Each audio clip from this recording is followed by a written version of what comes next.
बहुत समय पहले की बात है। किशनपुर नाम का एक गांव था। उस गांव के लोग बहुत मेहनती थे। वे दिन भर खेतों में काम करते और शाम को अपने अपने घर वापस आ जाते थे। उसी गांव के एक किनारे पर एक छोटा सा घर था जिसमें बिरजू नाम का एक लड़का रहता था। कुछ ही हफ्तों पहले उसके माता पिता का अचानक निधन हो गया था, जिसकी वजह से वह बिल्कुल अकेला और उदास था। अम्मा, बापू, आप मुझे इस दुनिया में अकेला छोड़कर चले गए। मैं कैसे रहूंगा इस गांव में? यहाँ सब लोग बस अपने काम से काम रखते हैं। कोई किसी का हालचाल पूछने वाला नहीं है। मेरा तो कोई सहारा ही नहीं बचा बापू। मैं किसके भरोसे जीऊंगा? तभी अचानक बाहर जूतों की भारी आवाज और लाठी पटकने की आवाज आती है। गांव का जमींदार भैरव सिंह अपने 2 लठैतों के साथ वहां पहुंचता है और चिल्लाता है, ओए बिरजू, बरसे बाहर निकल। ए बिरजू, बाहर आ। बिरजू घबराकर आंसू पोंछता है और झोपड़ी का दरवाजा खोलकर बाहर आता है। नमस्ते जमींदार साहब, आप अचानक से मेरे घर। क्या हो गया साहब? अनजान ऐसे बन रहा है जैसे तुझे कुछ पता ही नहीं है रे। तेरे पिता ने बीमारी के वक्त मुझसे भारी कर्ज लिया था। कर्ज चुकाया नहीं और पहले ही ऊपर चले गए। अब वो पैसा कौन देगा? जमींदार साहब, मुझे तो इस बारे में कुछ पता ही नहीं था कि बापू ने आपसे कर्ज लिया है। पता होता तो मैं। मुझे इससे कोई मतलब नहीं है कि तुझे पता था या नहीं। मुझे मेरा पैसा चाहिए। मुझे पता है जिम्मेदार साहब, आपकी बात सही है, पर आप इतनी जल्दी आ गए। अभी तो मेरे पिता को गुजरे 1 हफ्ता भी नहीं हुआ है। घर में खाने के लाले पड़े हैं। आप कुछ तो रहम करिए साहब, थोड़ा वक्त दे दीजिए। रहम करने ही आया हूं, इसीलिए सीधे जमीन पर कब्जा नहीं किया, बल्कि तुझे सिर्फ ये चेतावनी देने आया हूं। ध्यान से सुन ले, मुझे इसी महीने के अंदर अंदर मेरे पूरे पैसे वापस मिल जाने चाहिए, नहीं तो तेरा ये घर और तेरा ये खेत सब मेरा होगा। समझ में आया? जमींदार गुस्से में अपने लठैतों के साथ वहां से पैर पटकते हुए चला जाता है। जमींदार की धमकी से बिरजू बहुत उदास और परेशान हो गया। कर्ज चुकाने और अपना घर बचाने के लिए वह अगली ही सुबह बाजार में नौकरी की तलाश करने निकल पड़ा।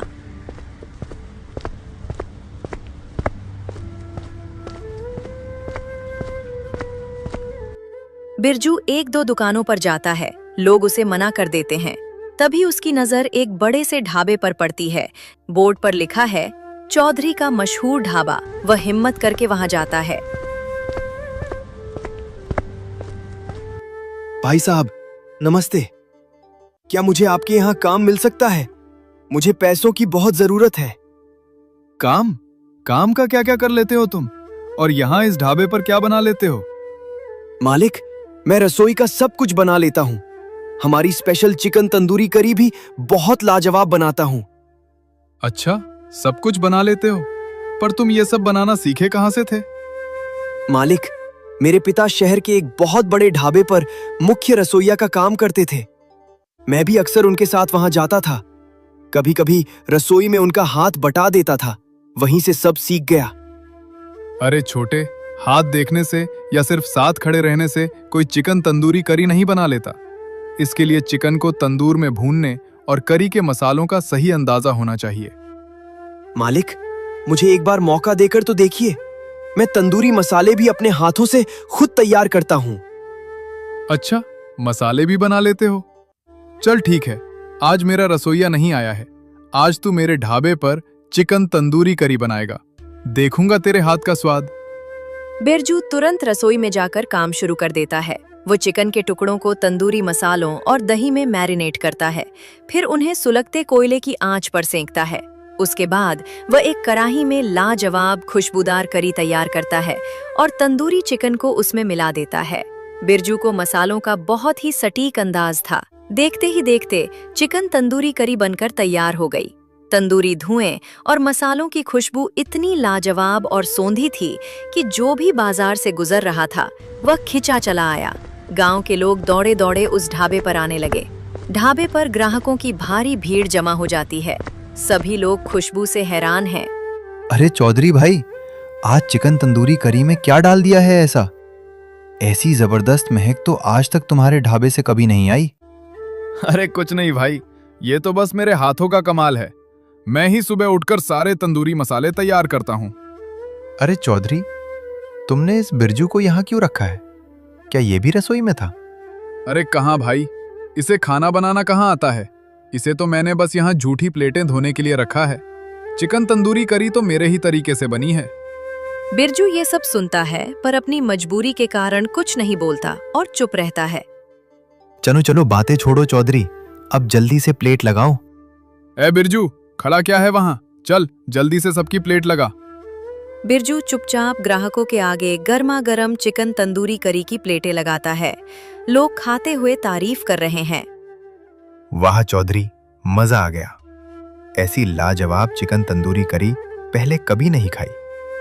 सचमुच चौधरी, तंदूरी चिकन का ये स्वाद और करी का गाढ़ापन, तुम्हारे हाथों का कोई जवाब नहीं। गांव वाले चिकन की जमकर बढ़ाई कर रहे थे। बिरजू ये सब देख रहा था पर वो कुछ नहीं बोल रहा था, क्योंकि सारी साख और सारा श्रेय ढाबे का मालिक खुद ले रहा था और बार बार बोल रहा था कि मैं ही बनाया हूं चिकन तंदूरी करी। बिरजू मन ही मन संकल्प लेता है। कोई बात नहीं मालिक, आज मेरी मजबूरी है, इसलिए आप मेरे हुनर का क्रेडिट खुद ले रहे हैं। लेकिन मैं हमेशा यहाँ प्लेटें नहीं धोऊंगा। एक दिन मैं अपना खुद का ढाबा खोलूंगा और पूरी दुनिया को अपने हाथों का असली स्वाद चखाऊंगा। देखते ही देखते सुबह से शाम हो जाती है और उस ढाबे का चिकन तंदूरी करी समय से पहले ही पूरी तरह खत्म हो जाता है। ढाबे का मालिक चौधरी इतनी बम्पर बिक्री देखकर मन ही मन बहुत खुश होता है। जब सभी ग्राहक चले जाते हैं तो वो बिरजू को अपने पास बुलाता है। बिरजू देख, आज पहली बार मेरे इस ढाबे के इतिहास में ऐसा हुआ है कि रात होने से पहले ही मेरा सारा का सारा चिकन तंदूरी करी बिक गया। एक पीस भी नहीं बचा। तेरे हाथ में सचमुच जादू है, इस बात में कोई शक नहीं है। पर बेटा, एक बात गांठ बांधकर याद रखना, मेरे सामने जब कोई दूसरा इंसान तुम्हारी बड़ाई या तारीफ करेगा तो मुझे वो बहुत खराब लगता है, मेरा खून खौल जाता है। इसलिए सबके सामने कभी अपना मुंह मत खोलना और कभी किसी से भूलकर भी ये मत कहना कि ये चिकन तंदूरी करी तुम बनाते हो। जब भी कोई पूछे तो सिर्फ यही कहना कि मैं यहाँ सिर्फ झूठे बर्तन धोता हूँ। अगर तुमने किसी को भी सच बताने की कोशिश की तो मैं उसी वक्त तुम्हें ढाबे से बाहर निकाल दूंगा। समझ में आया? नहीं मालिक, ऐसा कभी नहीं होगा। आप बिल्कुल निश्चिंत रहें। मुझे सिर्फ अपने काम और पैसों से मतलब है, किसी की झूठी बड़ाई या वाहवाही से नहीं। मुझे जमींदार का कर्ज चुकाना है, इसलिए मेरे लिए ये नौकरी सबसे जरूरी है। वाह, तुम तो बहुत समझदार निकले। चलो, आज का काम खत्म हुआ, अब तुम अपने घर जाओ। लेकिन याद रहे, कल सुबह बिल्कुल तड़के सूरज निकलने से पहले ढाबे पर आ जाना, क्योंकि कल ग्राहक और ज्यादा आएंगे। ठीक है मालिक, जैसी आपकी आज्ञा। नमस्ते।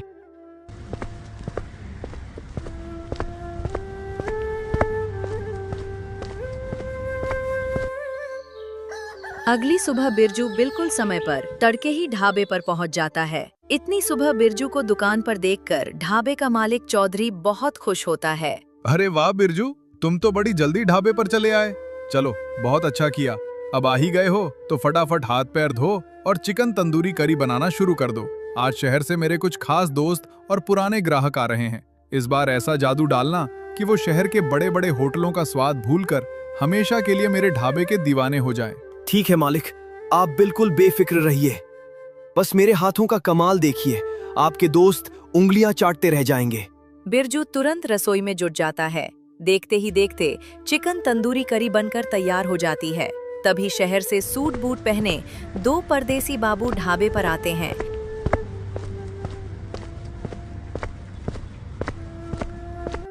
और खुशबू सूंघकर हैरान रह जाते हैं।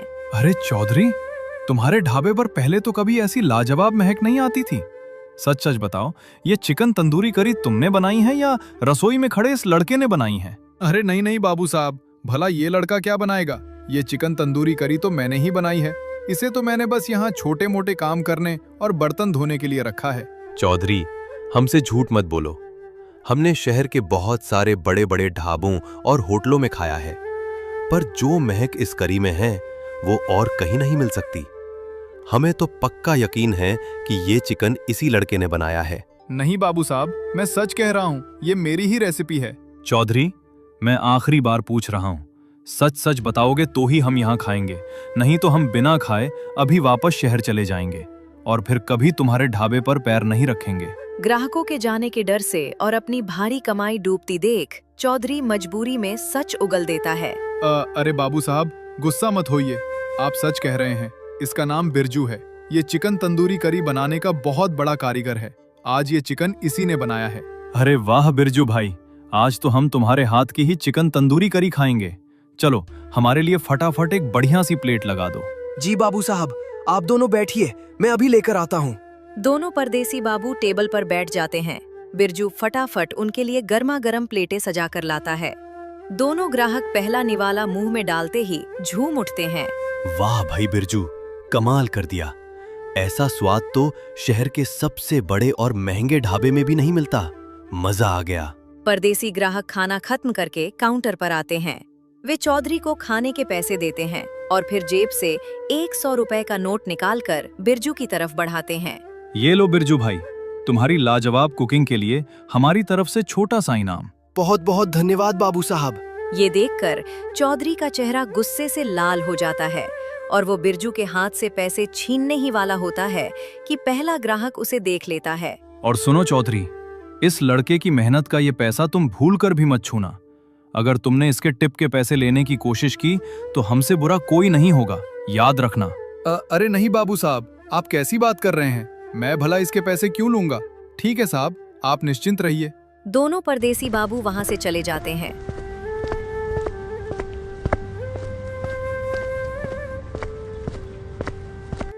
ढाबे के मालिक चौधरी को मन ही मन बिरजू पर बहुत गुस्सा आ रहा था, पर वो ग्राहकों के डर से मजबूर था। तभी उसके शातिर दिमाग में एक नई चाल आती है। ये लड़का तो मेरे लिए सोने का अंडा देने वाली मुर्गी बन गया है, पर अगर लोग इसकी ही तारीफ करते रहे तो मेरी क्या इज्जत रह जाएगी। बस किसी तरह प्यार से फुसलाकर इसके हाथ का ये सीक्रेट मसाला और पूरा हुनर सीख लेता हूँ, और जैसे ही मैं सब सीख जाऊंगा इसे लात मारकर ढाबे से बाहर निकाल दूंगा। चौधरी अचानक अपना रंग बदलता है और बहुत ही मीठी आवाज में बिरजू से बात करने लगता है। अरे बिरजू बेटा, सच में आज तुमने मेरी लाज रख ली। पर एक बात बताओ, तुम ये चिकन तंदूरी करी इतनी स्वादिष्ट कैसे बनाते हो? जरा मुझे भी तो इसका पूरा प्रोसेस बताओ कि तुम कौन से मसाले किस मात्रा में डालते हो। बिरजू बहुत सीधा था। वो चौधरी की इस चालाकी को समझ नहीं पाता। वो अपने मालिक पर भरोसा करके उन्हें पूरा प्रोसेस बताना शुरू कर देता है। मालिक, इसमें कोई बड़ा राज नहीं है। मैं सबसे पहले खड़े मसालों को हल्की आंच पर भूनता हूँ, फिर चिकन को दही और तंदूरी मसाले के साथ 2 घंटे के लिए छोड़ देता हूँ।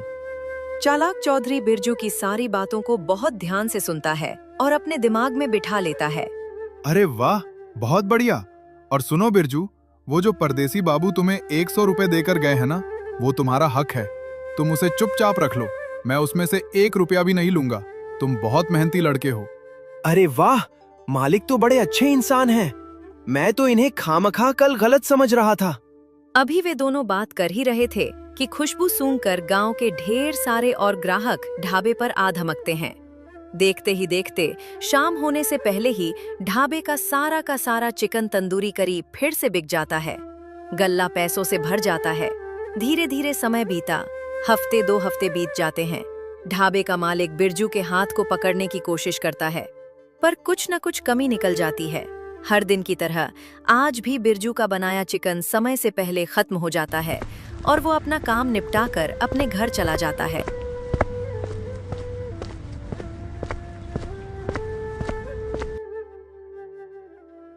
अगली सुबह जब बिरजू हमेशा की तरह काम पर ढाबे पर पहुंचता है तो वो वहां का नजारा देखकर सोच में पड़ जाता है। ढाबे का मालिक चौधरी पहले से ही चिकन तंदूरी करी बनाकर तैयार रख चुका था। मालिक, आप इतनी सुबह खुद खाना बना रहे हैं? और ये चिकन तंदूरी करी अचानक से आपने? हाँ बिरजू, पहले ये बताओ, जरा सूंघ कर देखो और बताओ कि इसकी खुशबू कैसी है।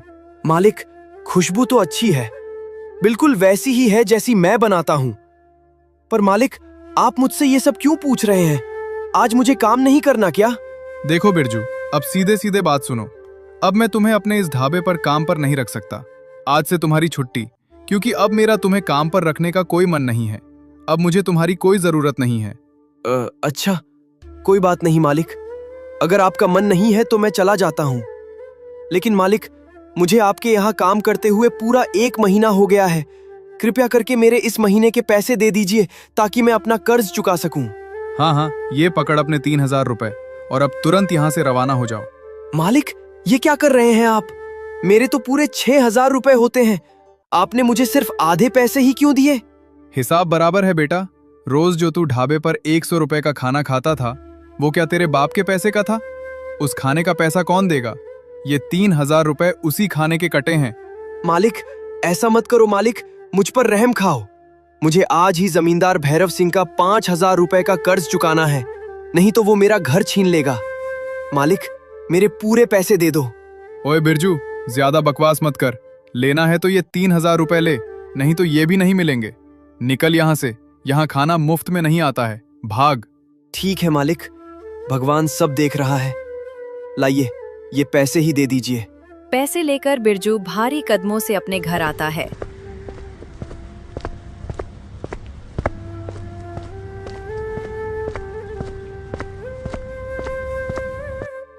वो अभी बैठा सोच ही रहा था कि अब क्या करे। तभी थोड़ी ही देर बाद जमींदार भैरव सिंह अपने लठैतों के साथ उसके घर आ पहुंचता है और चिल्लाकर पैसे मांगता है। ओए बिरजू, महीने की आखिरी तारीख आ गई, निकाल मेरे 5000 रुपए, नहीं तो अभी के अभी बाहर निकल यहाँ से। जमींदार साहब, ये लीजिए 3000 रुपए। ढाबे वाले मालिक ने मेरे पैसे काट लिए, मेरे पास बस इतने ही जुड़ पाए हैं। बाकी के 2000 रुपए मैं अगले कुछ दिनों में चुका दूंगा साहब, प्लीज मान जाइए। क्या सिर्फ 3000 रुपए? तूने क्या मुझे भिखारी समझ रखा है रे? मैंने तुझसे पूरे 5000 रुपए मांगे थे। रहम करो मालिक, मुझ अनाथ पर रहम करो। इस समय मेरे पास और पैसे नहीं हैं। मुझे घर से मत निकालो साहब। कोई रहम वहम नहीं। वादा पूरा नहीं हुआ तो शर्त के मुताबिक आज से तेरा ये घर और तेरी ये जमीन मेरी हुई। लठैतों, उठाओ इसका सामान और फेंको बाहर। नहीं साहब, ऐसा मत करो। मैं कहाँ जाऊंगा? चुपचाप यहां से दफा हो जा बिरजू, नहीं तो देख रहे हैं ना मेरे इन लठैतों को और इनकी इन भारी लाठियों को। अगर इन्होंने अपना हाथ साफ किया तो तेरा क्या हाल करेंगे तू सोच भी नहीं सकता। भाग यहां से। जमींदार के खौफ और बेरहमी के आगे बिरजू लाचार था। वो बचे हुए 3000 रुपए अपनी जेब में लेकर हमेशा के लिए अपना घर छोड़ देता है। वो खुद से बेहद उदास और निराश होकर गांव से बाहर निकल गया। उसे समझ में नहीं आ रहा था कि वो कहाँ जाए।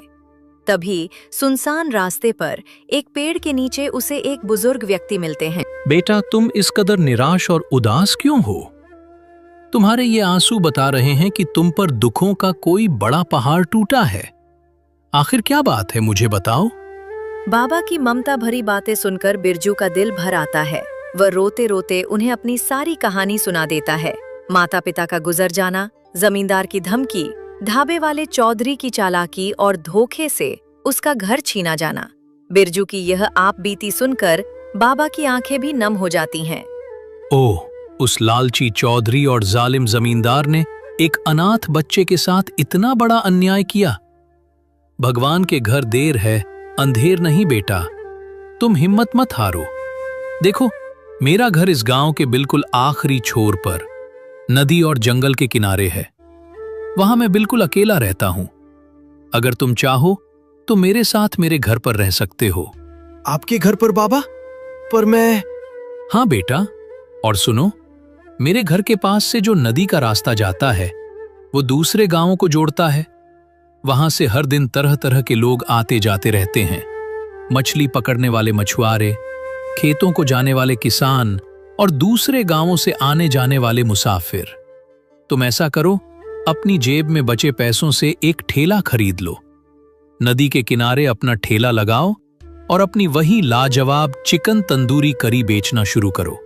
ठेला नदी के किनारे? हाँ, तुम अभी बाजार जाओ, अपने बचे हुए पैसों से चिकन तंदूरी का ठेला और उसके सारे जरूरी सामान खरीद कर ले आओ। कल सुबह उठते ही हम वहां ठेला लगा देंगे। और सुनो, शुरुआत में तुम्हें अकेले दिक्कत ना हो, इसलिए मैं भी ठेले पर बैठकर तुम्हारी थोड़ी मदद कर दूंगा। नहीं नहीं काका, आपने मुझे रहने के लिए आसरा दिया। मेरे हुनर को पहचान कर रास्ता दिखाया। मेरे लिए बस इतना ही बहुत काफी है। मैं आपको कष्ट नहीं दूंगा। मैं तुरंत अभी इसी वक्त बाजार जा रहा हूं और ठेला तथा चिकन का सारा सामान और मसाले खरीद कर लाता हूं। कल सुबह ही हम नदी और जंगल के पास तंदूरी चिकन बेचेंगे। बहुत अच्छे बेटा, पर अपने इस ठेले का कुछ बढ़िया सा नाम तो सोच लो। हाँ काका, मैंने सोच लिया है। मेरे ठेले के ऊपर बड़े बड़े अक्षरों में लिखा होगा, जंगल में तंदूरी चिकन वाला। देखिएगा काका, एक दिन ये नाम सबके दिलों पर राज करेगा। अगली सुबह बिरजू पूरी उम्मीद के साथ नदी के किनारे अपना ठेला लगाता है। जैसे ही वह चिकन में अपना खास घरेलू मसाला डालता है, उसकी सौंधी खुशबू हवा के झोंकों के साथ दूर दूर तक फैल जाती है। पास के खेतों में काम कर रहे मजदूर, नदी में मछली पकड़ रहे मछुआरे और रास्ते से गुजर रहे राही, सब के सब काम छोड़कर दौड़े दौड़े उसके ठेले की तरफ आने लगते हैं। अरे भाई बिरजू, गजब की महक है यार। दूर खेत तक इसकी खुशबू आ रही थी, हमसे तो रहा ही नहीं गया। अरे बिरजू, तुम तो गांव वाले चौधरी के ढाबे पर काम करते थे ना? फिर वहां का काम छोड़कर इस जंगल के रास्ते पर यह ठेला क्यों लगा लिया? क्या हुआ भाई? अरे छोड़ो ना भाई उन पुरानी बातों को। अब जो हुआ सो हुआ। आप लोग बस ये बताइए कि गर्मा गर्म प्लेट लगाऊं आपके लिए? हाँ हाँ भाई, बिल्कुल लगाओ। अरे वाह, ठेले का नाम तो बड़ा अनोखा रखा है, जंगल का तंदूरी चिकन। भाई नाम सच में बहुत अच्छा है। चलो मेरे लिए भी एक प्लेट फटाफट लगा दो। जी भाई साहब, अभी लीजिए। बिरजू फटाफट सबको पत्तलों पर गर्मा गर्म चिकन तंदूरी परोसने लगता है। ग्राहक जैसे ही पहला निवाला खाते हैं, स्वाद के दीवाने हो जाते हैं। वाह बिरजू भाई वाह, चौधरी के ढाबे से भी लाख गुना बेहतर स्वाद है। असली जादू तो तुम्हारे इन हाथों और मसालों में है। सभी ग्राहक खाते हुए बिरजू की खूब बड़ाई करते हैं और खुशी खुशी पैसे देकर चले जाते हैं। देखते ही देखते ये बात पूरे किशनपुर गांव में आग की तरह फैल गई। अब गांव के आम लोग भी चौधरी का ढाबा छोड़कर बिरजू के ठेले पर आने लगे। चौधरी के ढाबे का नजारा बिल्कुल बदल चुका था। दोपहर के खाने का समय हो गया था, लेकिन ढाबे पर एक भी ग्राहक नहीं था। चौधरी बैठा बैठा मक्खी मार रहा था।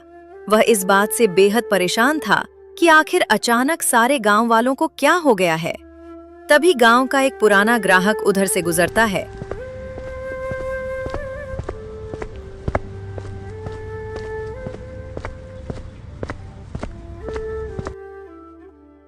और ढाबे को खाली देखकर रुक जाता है। राम राम चौधरी भाई। अरे आज क्या बात है, दोपहर के वक्त भी तुम्हारा पूरा ढाबा खाली पड़ा है, कोई आदमी नजर नहीं आ रहा। सब खैरियत तो है ना? अरे राम राम भाई, मैं तो खुद सुबह से परेशान हूँ। समझ नहीं आ रहा कि आज सारे गांव वाले कहाँ गायब हो गए हैं। कोई मेरे ढाबे की तरफ झांक भी नहीं रहा है। तुम्हें कुछ पता है क्या कि माजरा क्या है? अरे चौधरी भाई, तुम्हें नहीं पता? गांव के जितने भी लोग हैं वे सब अब बाजार नहीं आ रहे। गांव के बाहर जंगल के रास्ते पर एक नया ठेला खुला है, जंगल का तंदूरी चिकन वाला। गांव के सारे लोग वही टूट पड़े हैं। क्या जंगल में तंदूरी चिकन का ठेला? पर इस जंगल के सुनसान रास्ते पर भला किसने हिम्मत की दुकान खोलने की? किसने खोला है वो ठेला? अरे वही लड़का जो तुम्हारे यहाँ बर्तन धोता था, बिरजू। उसी बिरजू ने खोला है। भाई क्या चिकन बनाता है वो, पूरा गांव उसका दीवाना हो गया है। इतना सुनते ही चौधरी का चेहरा गुस्से से तमतमा उठता है। क्या उस अदने से बर्तन धोने वाले बिरजू की इतनी हिम्मत?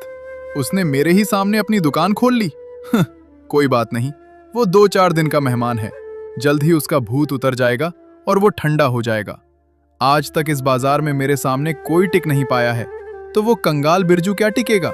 देख लेना, 2 दिन में रोता हुआ वापस आएगा मेरे पास। समय बीतता गया और बिरजू के जंगल का तंदूरी चिकन का स्वाद चारों तरफ मशहूर हो गया। दिन रात की कड़ी मेहनत से बिरजू ने अच्छे खासे पैसे कमा लिए। उसने सीधे जमींदार के पास जाकर उसका पूरा कर्ज चुकाया और अपने माता पिता का घर और खेत शान से वापस ले लिया। बिरजू ने संकट में साथ देने वाले उन बूढ़े काका को अपना पिता मान लिया और उन्हें सम्मान के साथ अपने घर ले आया। दूसरी तरफ चालाक चौधरी का ढाबा ग्राहकों के न आने से धीरे धीरे पूरी तरह बंद हो गया। चौधरी ने बिरजू की रेसिपी तो चुरा ली थी, लेकिन वह उसकी साफ नीयत और हाथों का हुनर नहीं चुरा पाया। बर्बादी के बाद चौधरी को अपनी गलती पर बहुत पछतावा हुआ। सीख, कोई आपका तरीका चुरा सकता है, पर आपका हुनर और किस्मत नहीं।